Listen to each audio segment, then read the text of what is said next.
This week we're continuing our series on hot sandwiches, and you have done a tribute to the Italian-American cuisine. Tell me a little bit about that marinara sauce you made. Well, the sauce is, it's a basic sauce. You know, you have your basic ingredients. I added in some carrots and celery just to sneak in some vegetables, just because we don't get enough. And but everything else is pretty basic. You know, if you have your family's recipe that you prefer, you know, feel free to use it with these sandwiches. This is just the one that I like. You know, you're using canned tomatoes. I mean, if tomatoes are in season, that's great. If not, then use the cans. I like the San Marzano, the whole tomatoes, and a can of crushed tomatoes.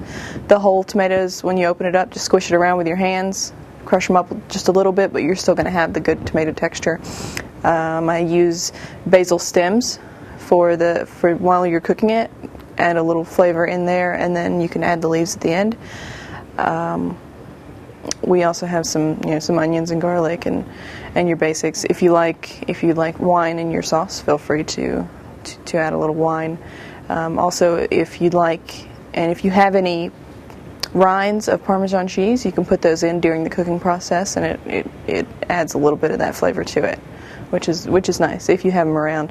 When I use Parmesan cheese, I'll save the rind, put it in the freezer for when I make sauce, and then just toss it in when I'm ready. And so you made meatball subs. Yes. Any tips for making meatballs? Yeah, when you make the meatballs, I mean, you can use just about any kind of meat you'd like. You could use chicken or turkey if you prefer. I'm using a mixture of beef and pork. Don't go too lean, no leaner than 80%. You can do 3 meats, 4 meats, whatever you'd like. You can mix together several different ones. You could use pork, beef, and veal. You could use lamb. Different countries, they use all kind of different things. You can even make fish meatballs with ground fish if you'd like. I put down the basic ingredients for flavoring and binding, but you can add different herbs and spices if you'd like. I'm using dried breadcrumbs.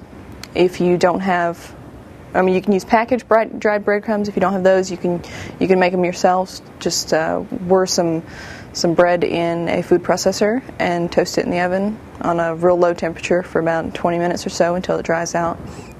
In some parts of the world they soak their bread in milk before they add it into the meatballs. Some places they grind up oatmeal and use it. You know, whatever you like to do. If you want to experiment with this recipe, you can, but this is the basic ratios that you're going to use, and the eggs as well, and it binds everything together.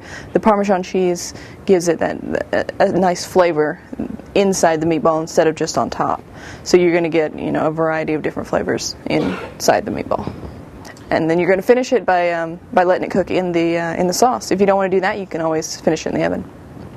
Now tell me about eggplant Parmesan subs, because a lot of people don't like eggplant, or they have a negative feelings towards eggplant. Well, eggplant's really good, and it's a versatile vegetable. You can do a lot of things with it. It has a bad rep for I think, just for the way it looks. People don't really think of it as something good to eat. But it is. It's really quite delicious. You can do a lot of things with it. For this, we salt it first to bring out the bitterness that is common in this type of eggplant. Salt to bring out the moisture, and then you can scrape the salt off, squeeze it a bit, rinse it off, get the salt off. You're not going to be left with a really salty flavor once it's breaded and fried. It's going to turn creamy almost on the inside beneath the breading, which adds a neat contrast of textures. It'll literally melt in your mouth, and you can do a lot of things with eggplant. You can saute it or grill it, or as we're doing, frying it. And when you take it out of the fryer, put it on a rack. You can finish it in the oven if you're getting too much color in the pan. I'm frying it in olive oil, but you can surely use vegetable oil if you like.